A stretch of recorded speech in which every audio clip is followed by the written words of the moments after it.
انتخابی سیاست کے پاکستان کے بہت ہی سینئر ممتاز صحافی ہیں، بہت ہی تجربہ کار جناب حبیب اکرم ہمارے ساتھ موجود ہیں۔ بہت بہت شکریہ حبیب اکرم صاحب۔ کتنی سگنیفیکنس ہے اس جیت کی؟ بظاہر تو ہمیں یہی لگ رہا ہے کہ سیالکوٹ بہت معروف گڑھ تھا نون لیگ کا اور بہت بڑا اس کا گڑھ تھا، اور وہاں پہ یہ اور اتنا کلیدی الیکشن ہار جانا بہت بڑا پولیٹیکل سٹیٹمنٹ ہے۔ خان صاحب، 2018 کے الیکشن میں یہ پورا علاقہ ایسا تھا کہ جہاں سے مسلم لیگ نون کو صرف ایک سیٹ ملی تھی سیالکوٹ میں سے۔ 11 سیٹیں ہیں اور 11 صوبائی اسمبلی کی نشستوں میں سے صرف ایک سیٹ انہیں ملی تھی، اور وہ بھی اس وقت منسٹر ہیں وہ صاحب جو اس وقت جیتے تھے، اور پورے کے پورے جو سیالکوٹ ڈسٹرکٹ سے کوئی اور سیٹ سیکیور نہیں کر سکے تھے۔ لیکن اس کے بعد ہم دیکھ رہے ہیں کہ آہستہ آہستہ تبدیلی آ رہی ہے۔ جب ہم نے ڈسکا کا الیکشن دیکھا تو ڈسکا کے الیکشن میں ہم نے دیکھا کہ پاکستان تحریک انصاف کے ووٹ اگرچہ اسے جتا نہیں سکے، لیکن 2018 کے مقابلے میں وہ تھوڑے سے بڑھتے ہوئے نظر آئے۔ اسی طرح وزیر آباد کا اسی دن ایک ضمنی الیکشن ہوا تھا، وہاں پر بھی صوبائی اسمبلی کی سیٹ تھی، وہاں پر بھی ہمیں پاکستان تحریک انصاف کے ووٹ بڑھتے ہوئے نظر آئے، جس کو پاکستان مسلم لیگ نے آج تک اس بڑھوتری کو تسلیم بھی نہیں کیا، بلکہ اس کو کسی جال سازی یا کسی دھونس دھاندلی کا نتیجہ قرار دیا ان ووٹوں میں اس اضافے کو۔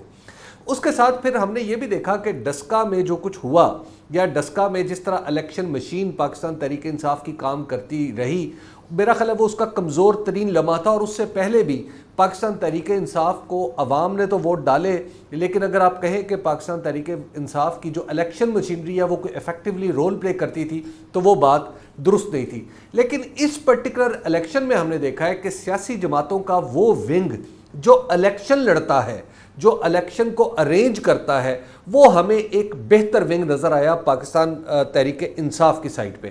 دوسری بات یہ ہے کہ خود اس حلقے کے اندر جتنے اختلافات تھے، الیکشن سے کافی پہلے جب احسن سلیم بریار کو ٹکٹ دی گئی تو اس کے ساتھ ہی وہ اختلافات نمٹانے کا قصہ بھی شروع کر دیا گیا۔ گورنر پنجاب چودھری محمد سرور نے اس میں رول پلے کیا، عثمان بزدار نے اس میں رول پلے کیا، جو ایسے لوگ ٹکٹ کے خواہش مند تھے اور پہلے بھی جیسے سابقہ امیدوار جو 2018 میں ہارے تھے وہ بھی خواہش مند تھے، لیکن ان کو بھی ایڈجسٹ کیا گیا۔ تو یہ سارے معاملات پہلے سے طے کر لیے گئے، اور اس کے بعد پھر الیکشن کیمپین شروع ہوئی۔ تو جب آغاز میں یہ بات تقریباً طے تھی اس حلقے میں کہ احسن سلیم بریار بہت آرام سے انہیں شکست ہو جائے گی، اور وریو خاندان یعنی جس کے جو سبحانی صاحب اس وقت الیکشن لڑ رہے ہیں، وریو خاندان انہیں بآسانی شکست دے دے گا۔ لیکن اس کے بعد کنسسٹنٹلی ہم دیکھ رہے ہیں کہ انہوں نے رائز کیا، الیکشن کیمپین کو زیرو سے ری آرکیٹیکٹ کیا، پاکستان تحریک انصاف کی ٹیم جو ہے ان کے ساتھ ملی، اور اس کے بعد ہم نتیجہ دیکھ رہے ہیں۔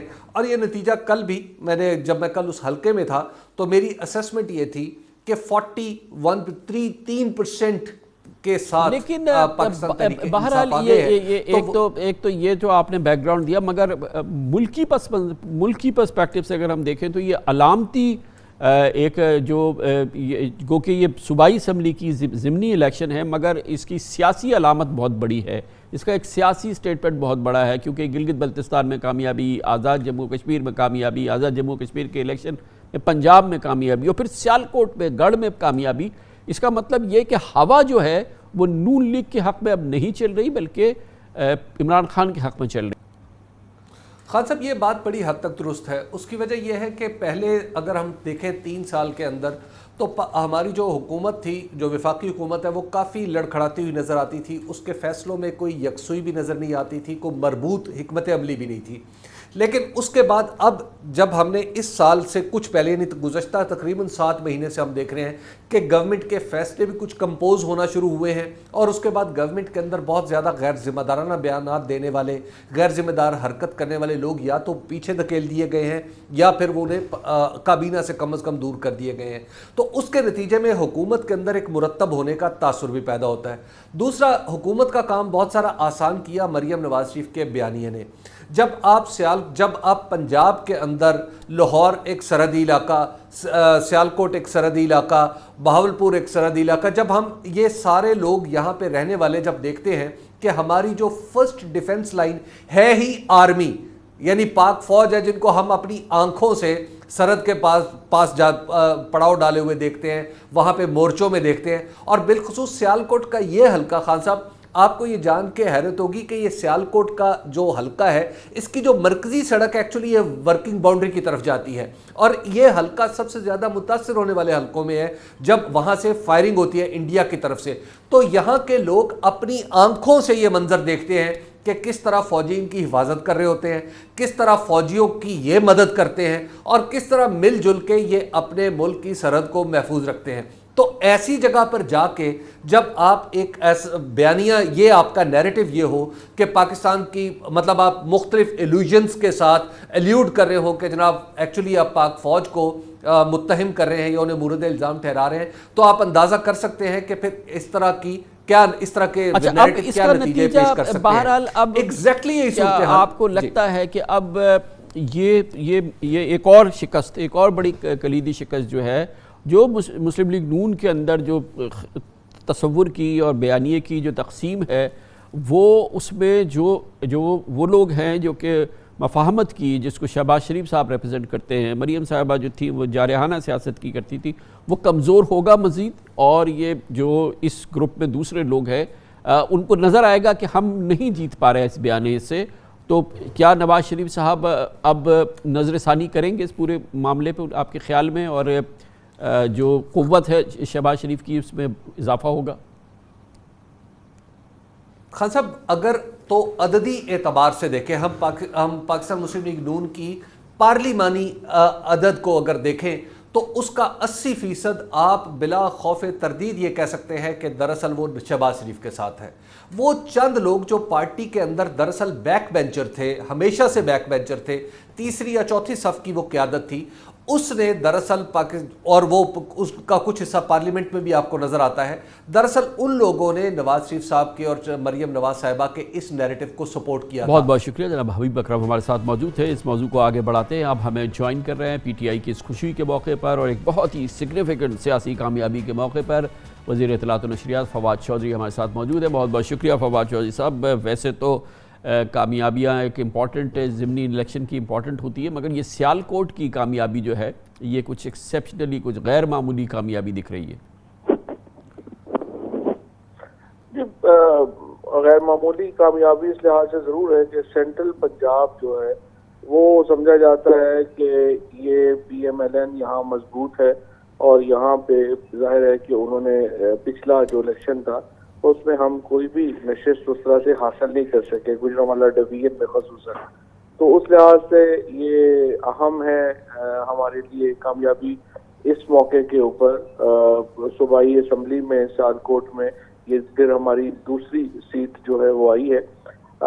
اس سے ایک ٹرینڈ کا پتہ چلتا ہے کہ اوور آل جو ایک مسلم لیگ نون کی سیاست ہے تو وہ دم توڑ رہی ہے، اور تیسرا یہ کہ جو پہلے 3 سال کی کامیابیاں ہیں، جس مشکل حالات میں عمران خان نے پاکستان کا اقتدار سنبھالا تھا، اب یوں نظر آ رہا ہے کہ وہ جو ہماری ابتدائی طور پہ جو مشکلیں تھیں ان کے اوپر قابو پاتے ہوئے ہم کامیابی کی طرف آگے بڑھ رہے ہیں. تو فواز صاحب یہ بتائیے گا کہ اب یقیناً ایک ٹرننگ پوائنٹ آیا ہے. اب سے 9 مہینے پہلے، 8 مہینے پہلے، 6 مہینے پہلے بہت ہی ویک پولیٹیکلی بھی نظر آتی تھی، اور پھر معاشی معاملات بھی تھے. ایک جانب معیشت ایک اپٹیک اس میں بہت سگنیفیکنٹ الحمدللہ نظر آ رہا ہے معیشت کے حوالے سے، اور پھر یہ سیاسی کامیابی ہے. گلگت بلتستان تھا، پھر یہ آزاد کشمیر کا الیکشن، پھر آزاد کشمیر کا پنجاب میں الیکشن، اور پھر یہ سیالکوٹ کی کامیابی. یقیناً سفر تو ابھی 2 سال کا ہے، 2023 کا. اس حوالے سے حکمت عملی آپ لوگ جب بیٹھتے ہیں آپس میں تو وہ ترتیب دی جا رہی ہے، کیونکہ بہرحال یہ ایک لمبا سفر ہے اور اس کے دوران بہت سی ifs and buts آ سکتے ہیں، مگر ایک اچھا ہیڈ سٹارٹ 2 سال پہلے اب ایسا لگتا ہے کہ مل گیا ہے پی ٹی آئی کو. اس میں جو سب سے بڑا چیلنج تھا وہ تو معیشت کا تھا، جس کے اوپر 0.5% کے اوپر ہماری گروتھ تھی جب ہم نے ٹیک اوور کیا. اب ہم 4% کے اوپر لے آئے ہیں، اور اگلے 2 میں آپ کو پتا ہے کہ ہمارا ٹارگٹ ہے 4.8% پہ جانے کا اگلے سال میں. اور جو ہماری معاشی پالیسیاں ہیں وہ اب کلک کر گئی ہیں، اور عام آدمی کو نظر آ رہا ہے کہ ان پالیسیز کا فائدہ اب ان کو ملنا شروع ہو گیا ہے. اور اس کے بعد دوسرا، جس طریقے سے پاکستان کو عمران خان نے لیڈ کیا ہے ایک سیکیورٹی سچویشن میں، ایک عالمی سطح کے اوپر، اس کا بھی بہت جو ہے وہ اثر ہوا ہے. اور اس میں بھی خیر میں یہ کہوں گا کہ ایک طرف تو ہماری یہ پالیسیز ہیں، عمران خان کی قیادت ہے، لیکن اس کے بعد ایک اہم بات بہرحال اپوزیشن کی اپنی بھی بہت بڑی فالیز ہے، اور جو ان کی قیادت کا فقدان ہے، جس طریقے سے ان کو ایک نابالغ قسم کی سیاسی قیادت کو حوالے پارٹیز کو کر دیا گیا، جس میں مریم اور بلاول. لیکن یہ سیاسی کامیابی اور عمران خان کی مقبولیت یہ اپنی جگہ ہے، مگر آپ کی اپنی جماعت کے اندر اتنے مسائل ہیں اور اس قدر کی منقسم صورتحال ہے کہ وہ بھی عجب صورتحال جنم دیتی ہے. ابھی یہ اتنی بڑی سگنیفیکنٹ کامیابی ہے، دوسری جانب یہ نذیر چوہان صاحب کو گرفتار کر لیا گیا، اور اس کے بعد ایک آپ ہی کے وہ پی ٹی آئی کے ممبران ہیں جن میں ایک بہت ہی ہیجان سا بپا ہو گیا ہے. تو یہ اندر سے جو اس طرح کی ڈیولپمنٹس ہوتی ہے، لگتا نہیں ہے کہ یہ کسی کے قابو میں ہے؟ دیکھیے، پہلی بات تو یہ ہے کہ پی ٹی آئی بہت بڑی جماعت ہے. اس وقت وفاق کی سطح کے اوپر تو پی ٹی آئی کے علاوہ اور کوئی پارٹی ہے ہی نہیں ہے، اور اس میں جو اس لیے کوئی ہیجان کا ایشو نہیں ہے کہ تمام جو پارٹی ہے اس کے اندرونی گروپنگ ہوتی بھی ہوگی تو عمران خان تک پہنچتے پہنچتے ختم ہو جاتی ہے، کیونکہ ہر شخص کا عمران خان کی ذات کے اوپر اعتبار ہے. جہاں تک یہ ایم پی اے کی گرفتاری کا تعلق ہے، دیکھیے اگر ہم نے پاکستان میں اپنے ایم پی ایز کے لیے اور قانون بنانا ہے اور لوگوں کے لیے اور رکھنا ہے تو پھر کیا فائدہ تحریک انصاف کا؟ یہ جو صاحب گرفتار ہوئے ہیں یہ ایک ایسے اوفینس میں گرفتار ہوئے ہیں جس پہ ان کو یقیناً سزا ہونی چاہیے. جس طریقے سے انہوں نے مذہبی کارڈ کھیلا، ایک اپنے صرف سیاسی مخالفت کے لیے کسی کو ایک غیر مسلم قرار دے کے اس پہ فتوے لگوانا، یہ کہاں کا کی سیاست ہے اور یہ کہاں کا جو ہے وہ طریقہ کار ہے؟ تو ان کو قانون کے مطابق ان کو ڈیل ہونا چاہیے، اس میں ہجان والی تو کوئی بات نہیں. بالکل ٹھیک ہے. بہت شکریہ جناب فواد چودھری ہمارے ساتھ موجود تھے. خبر سے بریک، اس کے بعد ذکر کرتے ہیں ملک کے اندر کی حالات میں بہتری، حکومت کی جماعت کی سیاسی قوت میں اضافہ، معیشت کی بہتری، اور دوسری جانب خطے کی صورتحال میں بہت امپورٹنٹ ڈیولپمنٹ ہو رہا ہے. پاکستان کے لیے میک اور بریک سچویشن ہے. افغانستان میں امن قائم ہوتا ہے، پاکستان کی معاشی ترقی، پاکستان کی مکمل ترقی اس کے ساتھ جڑی ہوئی ہے. اس سلسلے میں اہم ڈیولپمنٹ ہو رہی ہے. وزیر اعظم کی national security team D G I S I اب سے تھوڑے دن پہلے بیجنگ میں تھے وزیر خارجہ کے ساتھ، آج وہ این ایس اے کے ساتھ نیشنل سیکیورٹی ایڈوائزر کے ساتھ واشنگٹن میں ہیں. امریکی وزیر خارجہ نئی دلی میں ہیں. طالبان کا وفد چین میں ہے. اس پورے خطے کی اس پر نظر ہے پوری دنیا کی سیاست کی. اس کا جائزہ لیتے ہیں چھوٹے سے وقفے کے بعد. یقیناً کوئی شک نہیں کہ اس وقت پوری عالمی سیاست کا محور افغانستان ہے. 20 سالہ جنگ و جدل کے بعد افغان سرزمین اور خطے کی اسٹریٹجک پالیٹکس فیصلہ کن موڑ پر آ چکی ہے. افغانستان میں اختیارات کی پرامن منتقلی کو یقینی بنانے کے اقدامات میں پاکستان کا بہت امپورٹنٹ کردار ہے. ان اقدامات کے حتمی مراحل کے حوالے سے اس وقت بہت امپورٹنٹ دنیا بھر میں ڈسکشنز ہو رہی ہیں، مذاکرات ہو رہے ہیں. اس وقت آئی ایس آئی کے سربراہ اور اس کے ڈائریکٹر جنرل لیفٹیننٹ جنرل فیض حمید اور مشیر قومی سلامتی ڈاکٹر موحد یوسف واشنگٹن میں ہیں.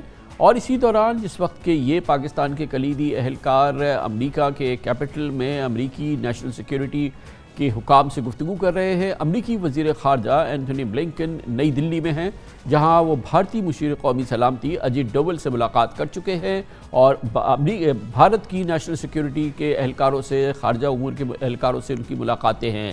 خبریں یہ بھی ہے کہ امریکی وزیر خارجہ نئی دلی کے بعد کابل جائیں گے.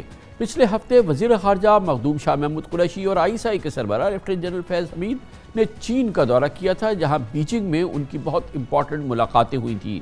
دوسری جانب چین کے وزیر خارجہ کی دعوت پر اطلاعات کے مطابق طالبان لیڈرشپ ملا عبدالغنی برادر کی سربراہی میں اس وقت بیجنگ میں موجود ہے.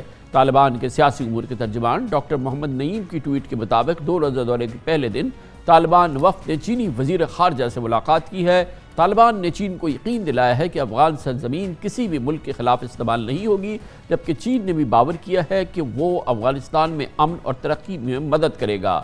بلا شبہ عالمی طاقتیں یعنی امریکہ، روس، چین یہ تسلیم کرتے ہیں کہ افغان مسئلے کا حل پاکستان کی معاونت کے بغیر ممکن نہیں، لیکن عالمی طاقتوں کے بھی اپنے اپنے مفادات ہیں. کل وزیر اعظم عمران خان نے دنیا پر ایک بار پھر واضح کیا کہ پاکستان کا موقف اب بالکل بدل چکا ہے. امریکہ کے نامور پی بی ایس چینل کی ممتاز نیوز اینکر جوڈی وڈرف کو ایک انٹرویو میں عمران خان نے کہا کہ پاکستان افغانستان میں کسی قسم کی خانہ جنگی کا متحمل نہیں ہو سکتا. وزیر اعظم عمران خان کی قومی سلامتی کی ٹیم جس میں ان کے مشیر ڈاکٹر موحد یوسف شامل ہیں 4 ماہ کے دوران دوسری بار اپنے امریکی ہم منصب سے ملاقاتیں کر رہے ہیں۔ 1 ماہ قبل ہمیں ایک انٹرویو میں ڈاکٹر موحد یوسف نے بتایا تھا کہ امریکہ پاکستان سے ڈو مور کے بجائے برابری کی بنیاد پر معیشت، سرمایہ کاری اور سیکیورٹی پارٹنرشپ کا خواہاں ہے۔ یہ بات کہنا درست نہیں ہے کہ ہماری امریکہ سے بات چیت نہیں ہو رہی، ڈائیلاگ نہیں ہے۔ ہم یہ چاہتے ہیں کہ ایک پراپر جس طرح برابری کا تعلق ہوتا ہے اس میں تمام چیزیں شامل ہوتی ہیں۔ یہی بات ہماری ان سے ہوئی۔ Commercial interest, investment interest, security assistance, security partnership, یہ تمام چیزیں ایک پیکج ڈیل کا حصہ ہیں۔ انہوں نے ایگری کیا ہے۔ ہم جو اپنا بلو پرنٹ لے کے گئے تھے ان کا اپنا تھا، اس میں بہت سی مطابقت تھی اور یہ پروسیس اب آہستہ آہستہ آگے چل رہا ہے۔ ہمیں چاہیے پروگریس سبسٹنس پہ۔ اگر وہ ان کے فون سے ہوتی ہے تو ضرور فون کریں، ہم تیار ہیں۔ اگر فون کر کے کہنا ہے کہ آپ کی غلطی، do more, do this, do that, تو نہ کریں یار، اپنا بھی وقت ضائع کریں گے اور جو جواب ہم سے ملے گا وہ پسند نہیں آئے گا۔ ہم سے یہ بات کریں کہ خطے میں امن کیسے لانا ہے، افغانستان کو آگے کیسے چلانا ہے، اس پہ کیا کوآپریشن ہے، پاکستان میں انویسٹمنٹ کیسے کرنی ہے، اس پہ کیا کوآپریشن ہے، ہم تیار ہیں۔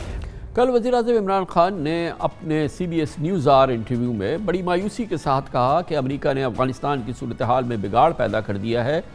وزیر اعظم عمران خان کا کہنا تھا کہ اب امریکہ طالبان سے سودیوادی کی پوزیشن میں نہیں ہے کیونکہ طالبان سمجھتے ہیں کہ وہ تو جنگ جیت چکے ہیں، مگر اس کے باوجود امریکہ افغانستان کی صورتحال میں اب بھی مرکزی کردار ادا کرنا چاہتا ہے، مرکزی کردار ادا کر رہا ہے، بہت متحرک ہے۔ جیسے کہ ابھی آپ نے سنا کہ امریکی وزیر خارجہ اس وقت نئی دلی میں ہیں، وہاں سے وہ کابل جائیں گے اور اس پوری صورتحال میں بہرحال امریکہ کے بہت اہم کردار ہے، جہاں پر اس وقت پاکستان کی نیشنل سیکیورٹی لیڈرشپ DGISI اور وزیر اعظم کے مشیر برائے قومی سلامتی وہاں موجود تھے۔ اس پوری صورتحال پہ بات کرنے کے لیے واشنگٹن جائیں گے، جہاں پر پاکستان کے نامور ممتاز سینئر ترین صحافیوں میں سے ایک جناب انور اقبال موجود ہیں، اخبار ڈان کے بیورو چیف ہیں واشنگٹن میں۔ بہت بہت شکریہ انور اقبال صاحب۔ یقیناً اس وقت اگر ہم گلوبل پالیٹکس دیکھیں تو اس کا بہت بڑا فوکس جو ہے وہ افغانستان کی صورتحال ہے، بلکہ شاید کلیدی فوکس ہے، اور اس وقت پوری دنیا میں ہم دیکھ رہے ہیں کہ بیجنگ میں طالبان بیٹھے ہوئے ہیں اور سیکریٹری آف اسٹیٹ جو ہے وہ نئی دلی میں ہیں، وہاں سے کابل جا رہے ہیں، پاکستان کی نیشنل سیکیورٹی ٹیم واشنگٹن کے اندر بیٹھی ہے۔ کیا ہو رہا ہے آپ کے وہاں کے پرسپیکٹو سے، وہاں کے اگر ہم پرزم سے دیکھیں تو اس وقت کیا افغانستان کی صورتحال کے حوالے سے سوچ کیا ہے واشنگٹن میں؟ عمران، پہلے تو بہت بہت شکریہ آپ کا۔ بات یہ ہے کہ امریکہ نے افغانستان سے اپنی فوجیں نکالنے کا فیصلہ تو کر لیا، لیکن امریکہ کی خواہش یہ ہے کہ افغانستان میں اب بھی کوئی ایسا بندوبست ہو جائے، ایسا کوئی ارینجمنٹ ہو جائے اس میں وہ لوگ جو اس وقت پاور میں ہیں وہ بھی رہیں، طالبان بھی ہوں اور دوسرے فیکشنز بھی شامل ہو جائیں، اور ایک ایسا وہاں ایسی حکومت بن جائے جس کے بارے میں یہ کہا جا سکے کہ یہ سارے افغانوں کی نمائندہ ہے۔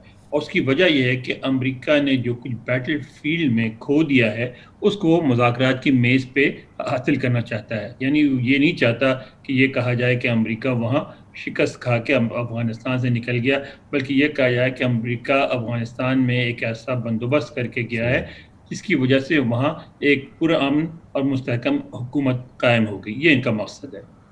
اور یہ جو ہماری پاکستان کی اس وقت نیشنل سیکیورٹی لیڈرشپ DC پہنچی، گو کہ اس کی کوئی پبلک اناؤنسمنٹس نہیں ہوئی ہیں، کیا خبریں ہیں، کیا مصروفیات ہیں ان لوگوں کی؟ دیکھیں، میری کچھ دونوں طرف کچھ لوگوں سے گفتگو ہوئی تھی، اور اس وقت جو ہے اس میں ایک انٹرسٹنگ ڈیولپمنٹ یہ کہ جو ہمارے نیشنل سیکورٹی ایڈوائزر ہیں وہ یہاں کافی 1 ہفتے سے زیادہ ٹھہریں گے، اور ان کی بہت ساری ملاقاتیں ہیں۔ ایک تو ابھی جو ISI کے سربراہ ہیں وہ تو کچھ دنوں میں چلے جائیں گے، اور دونوں کی الگ الگ ملاقاتیں ہیں۔ ہمارے جو نیشنل سیکورٹی ایڈوائزر ہیں وہ امریکن نیشنل سیکورٹی ایڈوائزر سے ملیں گے، اور آپ کو پتہ ہے کہ امریکہ میں نیشنل سیکورٹی ایڈوائزر جو ہے وہ بڑا بااثر آدمی ہوتا ہے، وائٹ ہاؤس میں بیٹھتا ہے اور روزانہ جو سیکورٹی بریفنگ ہوتی ہے وائٹ ہاؤس میں صدر کے ساتھ اس میں شریک ہوتا ہے۔ تو بعض معاملات میں اس کو ایک ایڈوانٹیج حاصل ہوتا ہے کہ اس کی بات جو ہے اس کی سوچ امریکی صدر پر امریکی وزیر خارجہ سے بھی پہلے اس کی سوچ پہنچ جاتی ہے۔ تو اس لحاظ سے یہ میٹنگ بہت اہم ہے، اس سے ملیں گے۔ اس کے علاوہ پوری ایک لسٹ تیار کر رکھی ہے پاکستانی سفارت خانے میں، جس میں سینیٹرز ہیں، کانگریس مین ہیں، سینئر آفیشلز ہیں، ان سے ملاقاتیں کریں گے۔ تھنک ٹینکس میں خطاب کریں گے, میڈیا سے ایک ملاقات ان کی امریکن میڈیا سے ہوگی, پاکستانی میڈیا سے ہوگی, تو ہر طرح کی انگیجمنٹس ہیں. جو ہمارے ISI کے سربراہ ہیں ان کی تو پبلک انگیجمنٹ نہیں ہے, میری اطلاع کے مطابق ان کا ایک ڈنر ہوگا جس میں امریکی انوائٹڈ ہوں گے, شاید پاکستانی نہ ہوں, اور ان کی زیادہ تر ملاقاتیں جو ہیں وہ امریکہ کی جو انٹیلیجنس کمیونٹی ہے, آپ کو پتہ ہے یہاں 3-4 ایجنسیز ہیں, ایک نہیں ہے, CIA ہے, NIA ہے, وغیرہ وغیرہ, ان DIA ہے, ان سب سے ملیں گے. اور اب اگر آپ ان ملاقاتوں پر نظر رکھیں تو یہ بات واضح ہو جاتی ہے کہ یہ جو دورہ ہے وہ صرف دو طرفہ تعلقات کے لیے نہیں ہے, بلکہ زیادہ تر فوکس جو اس دورے کا افغانستان ہے. کوشش یہی ہے کیا یہی ہم کہہ سکتے ہیں اس دورے کے حوالے سے جو کہ اس وقت نئی دلی میں ہو رہا ہے, secretary of state Antony Blinken وہاں پر ہیں, یقیناً بائی لیٹرل معاملات تو ہیں مگر صرف بائی لیٹرل معاملات تو نہیں ہیں, اس خطے میں جو کچھ ہو رہا ہے اس میں اس بھارت اور انڈیا بھی ایک ہی انداز سے یقیناً سوچ رہے ہیں, اور جو مستقبل کا خاکہ ترتیب دیا جا رہا ہے اسی حوالے سے یہ دورہ بھی ہے. بالکل ہے کامران. دیکھیں 2 بیانات آئے تھے ان کے جانے سے پہلے, ایک دفتر خارجہ کا اور ایک خود امریکی وزیر خارجہ کا. امریکی وزیر خارجہ نے کہا تھا کہ اگر طالبان نے وہاں زبردستی قبضہ کیا تو اس کو نہ ہم تسلیم کریں گے نہ دنیا تسلیم کرے گی. اس کے بعد امریکی ایک جنرل نے کہا تھا کہ ہم طالبان کے جو ایڈوانسمنٹ ہے ان کی, اس کو روکنے کے لیے ہم ہوائی حملے بھی جاری رکھیں گے. پھر یہ جو ہے امریکی دفتر خارجہ نے یہ کہا تھا کہ ہم چاہتے ہیں کہ وہاں ایک ریجنل پالیسی بنے جس میں اس خطے کے تمام لوگ شامل ہوں اور ان کا اتفاق ہو افغانستان میں ایک پولیٹیکل سیٹلمنٹ کے لیے. تو میرا خیال ہے یہ ساری کوشش جو وہ اس لیے ہو رہی ہے کیونکہ امریکہ میں اس بات کا احساس ہے کہ امریکہ کا جو کردار ہے اب وہ اتنا اہم نہیں رہا, بلکہ اس خطے کے ممالک جو ہیں اب زیادہ اہم کردار ادا کریں گے. اور بقول افغان صدر اشرف غنی کے کہ اس میں سب سے زیادہ اہم کردار پاکستان کا ہوگا, اور تو وہ چاہتے ہیں کہ ایک ایسا کوئی فارمولا بن جائے جس کو سارے خطے کے سارے ممالک سپورٹ کریں تاکہ افغانستان میں امن ہو سکے. کیونکہ ان کا خیال ہے کہ واشنگٹن میں سمجھا جاتا ہے کہ جب تک بھارت اور پاکستان میں کوئی انڈرسٹینڈنگ نہیں ہوگی افغانستان میں امن نہیں ہو سکتا. بہت شکریہ, بہت نوازش. جناب انور اقبال ہمارے ساتھ واشنگٹن DC سے موجود تھے. کمرشل بریک اس کے بعد ذکر کریں گے. پاکستان میں ایکسپورٹس میں اضافہ تو ہوا ہے مگر IT انڈسٹریز جو ہے اس میں 50% کے قریب گزشتہ سال اضافہ ہو گیا ہے, اور اس میں بہت پوٹینشل ہے, کئی گنا اس میں اضافہ ہو سکتا ہے. وہ کیسے ممکن ہوگا, یہ IT انڈسٹری سے منسلک بہت ہی کلیدی شخصیت ہمارے ساتھ ہوں گی چھوٹے سے وقفے کے بعد. یقیناً حوصلہ افزا خبر ہے کہ کرونا وائرس کے پیش نظر اور ان حالات کے باوجود پاکستان نے پچھلے مالی سال میں 25.3 ارب ڈالرز کی ریکارڈ ایکسپورٹس کی, جو مالی سال 19-20 کے مقابلے میں تقریباً 18% زیادہ ہیں. مگر اس دوران جو سب سے اہم, سب سے امپورٹنٹ اور سب سے پرومسنگ اور سب سے انکریجنگ صورتحال ایکسپورٹس کے حوالے سے نظر آئی وہ پاکستان کی بہت ہی تیزی سے پھیلتی ہوئی IT انڈسٹری ہے, جس کی ایکسپورٹس میں 47.7% اضافہ ریکارڈ کیا گیا ہے, اور ملک کی تاریخ میں پہلی بار گزشتہ مالی سال میں IT ایکسپورٹس $2 بلین سے عبور کر گئیں. وزارت تجارت کے مطابق مالی سال 2020-21 میں IT کی ایکسپورٹس $2 ارب 12 کروڑ تک پہنچ گئی, جو پچھلے مالی سال کے دوران $1 ارب 44 کروڑ تھی. اس وقت پاکستان میں انفارمیشن ٹیکنالوجی کی صنعت پھیل رہی ہے, اس پہ ہم گروتھ دیکھ رہے ہیں. ملک میں IT کمپنیز کی تعداد 12,000 سے بڑھ گئی ہے, اور پچھلے مالی سال کے دوران IT کمپنیز کے رجسٹریشن میں بھی ہم نے بہت اضافہ دیکھا تھا, بہت سگنیفیکنٹ اضافہ ہوا تھا. SECP میں 3,000 کے قریب IT کمپنیز رجسٹر ہوئی. وزیر خزانہ شوکت ترین کہتے ہیں کہ اگلے 10 سالوں میں پاکستان کی IT برآمدات 40 سے 50 گنا تک بڑھ سکتی ہیں. IT اس وقت 40-50% سے گرو کر رہی ہے. ہم چاہتے ہیں کہ اگلے سالوں میں وہ 100% سے گرو کرے year on year. And let me tell you کیا اس کی جو مراحت ہیں, ٹیکس کریڈٹس, یہ وہ سب ہم کر رہے ہیں. 2000 میں ہندوستان کی IT ایکسپورٹ $1 بلین تھی. 2010 میں ان کی IT ایکسپورٹ $100 بلین. 10 سال میں 100 گنا بڑھا. تو کیا انہوں نے 100 گنا بڑھایا تو ہم کو 40-50 گنا نہیں بڑھا سکتے in 10 years. So I think this is the way we should be thinking. Pakistan میں 10,000 سے زائد IT کمپنیز کام کر رہی ہیں, جو دنیا کے 100 سے زائد ممالک کو مختلف سروسز فراہم کر رہی ہیں. ایکسپرٹس کہتے ہیں کہ حکومت کی ذرا سی توجہ, مزید مراعات اور اس حوالے سے فوکس حکومت کا آئی ٹی سیکٹر $10 ارب کی برآمدات کا ٹارگٹ حاصل کر سکتا ہے. جیسے شوکت ترین صاحب کہہ رہے تھے یہ قطعی طور پہ ناممکن نہیں ہے. اس میں کتنا پوٹینشیل ہے, پاکستان کہاں کھڑا ہے, اس پہ براہ راست نگاہ ہے, اس کی پلس پہ ہاتھ ہے. پاکستان کی بہت ہی promising I T company systems Pakistan کے chief executive officer Asif Pir ہمارے ساتھ موجود ہیں. بہت بہت شکریہ آصف پیر صاحب. ایک تو یہ تو $2 بلین پہ کراس کر گئے. پاکستان کے لحاظ سے ہم لوگ خوش بھی ہو رہے ہیں, مگر اوورآل تو یہ منسکل ہے. اس پورے ریجن میں بھی یہ ہمارا کچھ نہیں ہے. یقیناً ہمارا پوٹینشیل اس سے کہیں زیادہ ہے. صحیح ہے, بالکل صحیح بات ہے, اس میں تو کوئی شک نہیں ہے. آئی تھنک ابھی ہم صرف 220 ملین کا منتھلی رن ریٹ اچیو کر رہے ہیں, اینڈ اس کے اندر پوٹینشیل تو ایمنس ہے. آئی تھنک اس میں تو کوئی شک نہیں ہے.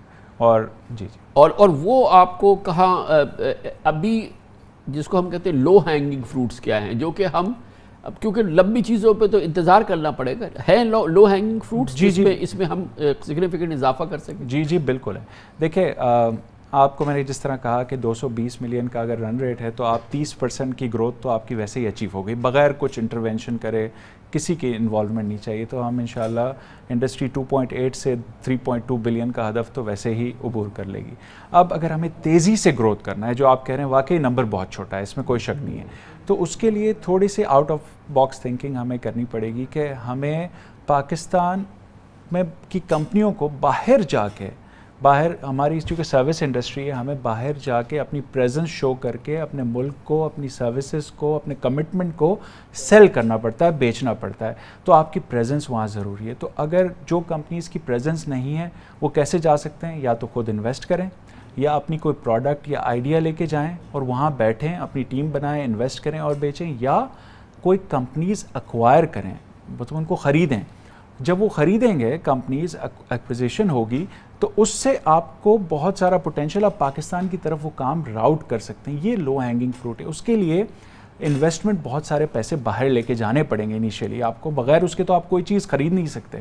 تو یہ ایک بہت, ابھی اسٹیٹ بینک نے ریسنٹلی صرف ایک ہمیں الاؤ کیا ہے کہ آپ کو لاسٹ 3 ایئرز ایوریج پہ آپ 10% باہر لے جا سکتے ہیں. آئی تھنک ہمیں اس سے بہت زیادہ کرنا پڑے گا. انیشیلی اب آپ کو لگے گا کہ آؤٹ فلو ہو رہا ہے, but this is the only way to grow exponentially, because اگر ہم ایکوائر نہیں کریں گے تو ٹریڈیشنل گروتھ تو 30-40% بھی آئے گی. ٹھیک ہے, دیکھیے آپ کو پتہ ہے کہ ہمارے پاس ہمارے جو ریزروز ہیں ان پہ پریشر رہتا ہے, ہمارے پاس ایکسچینج ریٹ کے ایشوز ہیں. آبویسلی گورنمنٹ آف پاکستان کی اسٹیٹ بینک کی مجبوری ہے کہ کس حد تک ہم آؤٹ فلوز الاؤ کریں, لیکن اگر ایسے ایونیوز ہیں جس سے کہ یہ آؤٹ فلوز جو ہیں وہ بیلنس ہو جائے, مزید ہمارے انفلوز بڑھ جائیں اس دوران, اور کچھ ہم اس کو کسی صورت سے بیلنس کر سکیں, کچھ ایریاز جو ہم ٹیپ نہیں کر رہے وہ اگر ہو جائے تو پرہیپس شاید حکومت اور اسٹیٹ بینک کی ہمت زیادہ بڑھے, آپ لوگوں کو زیادہ الاؤ کر دیں. بالکل بڑھے گا سر. جب یہ آپ ایکسپورٹ پیسے لے کے کیوں جائیں گے؟ آپ ایکوائر کریں گے انہی کمپنیز کو جن کے پاس کوئی ایکسپرٹیز ہے, کوئی سروسز ہیں, کوئی پروڈکٹ ہے, یا وہ سروسز کر رہے ہیں کہیں اور سے کرا رہے ہیں, آن شور بیٹھ کے کرا رہے ہیں, تو وہ پاکستان آپ کام لے کے آئیں گے تو وہی ڈالر واپس بھی تو آئیں گے. بٹ شروع میں آپ کی بات صحیح ہے کہ شروع میں تھوڑا سا تو آپ کو انویسٹمنٹ کرتے ہیں, تو ایسا ہی ہوتا ہے. ایون آپ دیکھیں کہ ہر آپ کا بزنس کمیونٹی نے آٹو پہ فوکس کیا. آپ کتنے آٹو کے پلانٹ لگ گئے, سارے بڑی بزنس جو ٹائکونس ہیں پاکستان, اگر یہی فوکس وہ آئی ٹی پہ بھی کریں اور چھوٹی کمپنیاں یہاں ایکوائر کریں اور ان کی پریزنس کو باہر ملکوں میں لے کے جائیں, رائٹ. آپ نے ٹیکسٹائل میں بھی دیکھا ہے کہ جو کمپنی باہر پریزنٹ ہے, ان کی باہر مارکیٹنگ شاپ ہے, دے آر گروئنگ سگنیفیکنٹلی 30-40%. جو نہیں ہے یہاں سے بیٹھ کے کرتے ہیں وہ 10-20% گرو کرتے ہیں. تو یہ ایک مائنڈ سیٹ شفٹ ہے کہ آپ یونٹ میٹرک سے سروسز بزنس میں, یہ جب بزنس کمیونٹی انویسٹ کرے گی, ایکوائر کرے گی لوکل کمپنیز اور باہر جا کے ایکوائر کرے گی, then it's going to be exponentially. آپ نے لو ہینگنگ فروٹ کی بات کی, this is the only way. تو یہ اس کے ساتھ ساتھ مگر ہمیں یہ بھی پتہ ہے کہ ہماری بہت ساری آئی ٹی کمپنیز جو ہے ان کے پلیٹ فارمز باہر بھی ہیں, وہ باہر سے بزنس کرتے ہیں, باہر سے ان کے پاس انفلوز آتے ہیں. تو وہ پیسہ اگر جو ہے وہ ہم جس وجہ سے بھی وہ کرتے ہیں, وہ اگر امپیڈیمنٹس دور کیے جائیں, وہی یہاں پر آ جائے, تو پھر ہمارے پاس وہ جو انفلوز آئی ٹی کی ہیں وہ پھر سگنیفیکنٹلی بڑھ سکتی ہیں, کیونکہ جو باہر چلی جاتی ہے باہر سے باہر وہ ہینڈل ہو رہی ہیں. دیکھیں میں آپ کو دو ماڈلز ہیں. ایک تو ہے جس طرح ہماری کمپنی ہے, ہم